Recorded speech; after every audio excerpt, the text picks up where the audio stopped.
Just telling you how it is. This is just the way things are. And so you kind of get a little discouraged and your faith flickers.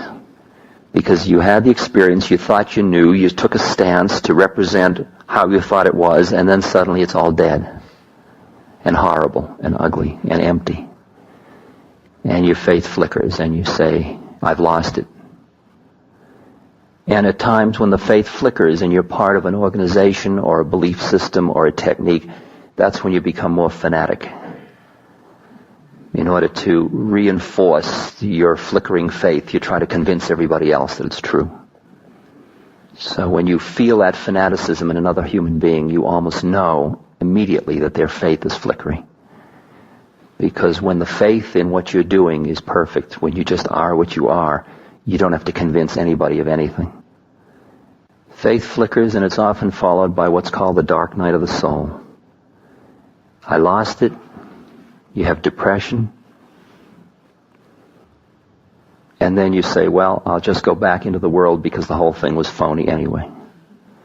The whole spiritual trip was a hype. And all those people in the world that said there was nothing to it were right, because I've lost it, and I'm not going to get screwed by not having anything. At least I'll have the world. So you go back into whatever part of the world you can grab onto again. And that's called, as Krishna Das once said to me, the phony unholy as opposed to the phony holy. Because the problem is that once it's happened, you can't forget it. You might try, you might sit at a bar and drink and lust and talk about soccer and fast cars and look for rushes and trips and more rushes and trips. But you won't be able to forget, because once you've awakened, you can't get back to sleep fully. You can do pretty well. You can do pretty well, but you can't do it totally. You just can't do it totally. And at this time, because you have this heightened awareness and this ability to stand back a little bit from your whole trip, you begin to explore all of the things that you've held in before, and you explore relationships, and you explore sexuality, and you call it tantra,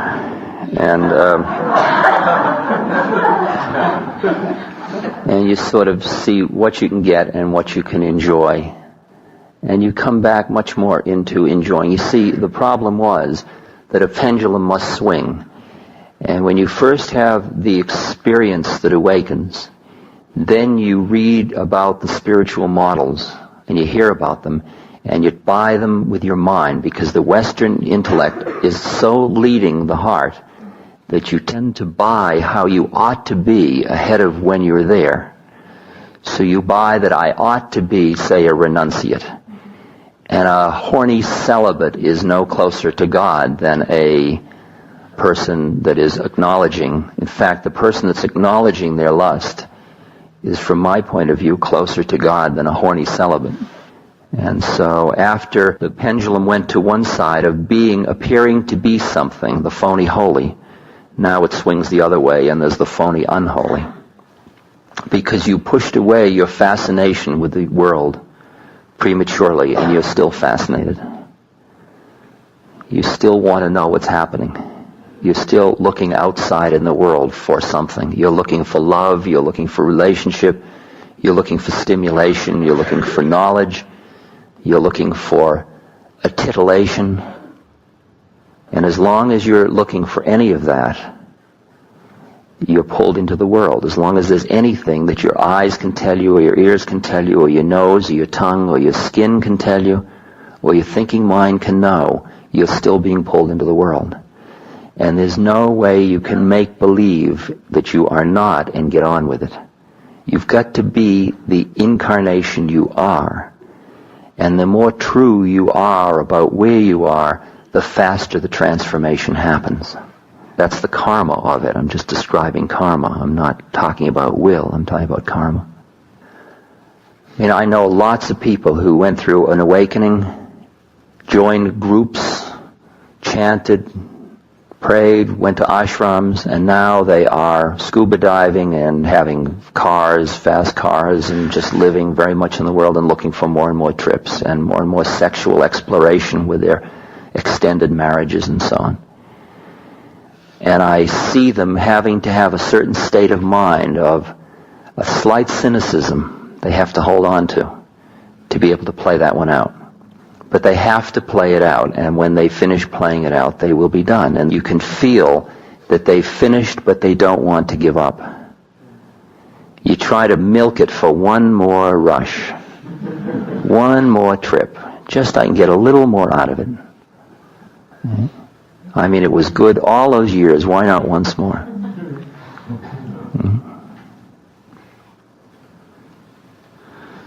And when the trips start to fall away, if you're like me, you get really feeling angry and depressed and gypped. Because you look around and everybody, you see that ignorance is bliss.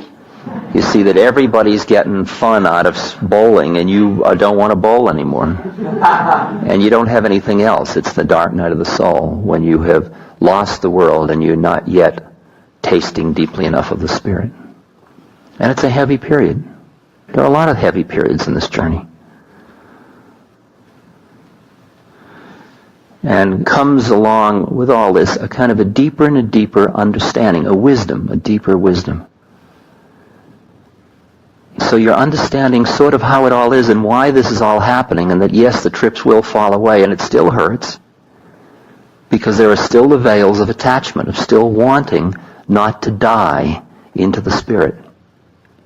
Because the awakening was merely the foreshadowing of the death into living Spirit. It's not the death. It's just the foreshadowing of the death. I'm just describing to you the stages of dying into Spirit. Because only when you are Spirit is there no death and no birth. And then you are. And you become who you truly are.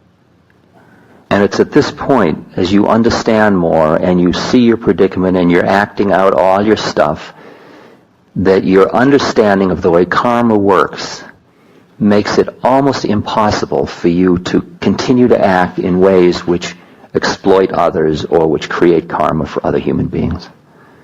And it starts to temper your behavior. The commandments start to be real for you, not as things you ought to follow, which is the way you've done it all your life. I ought to be good. As if you need to have these external controls to repress the internal stuff that is not acceptable to you.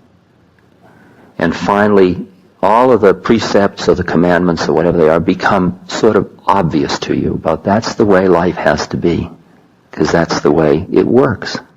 It's merely a statement of how it works. Because the more karma you create, the deeper you dig your hole of suffering. It's as simple as that. It's as simple as that.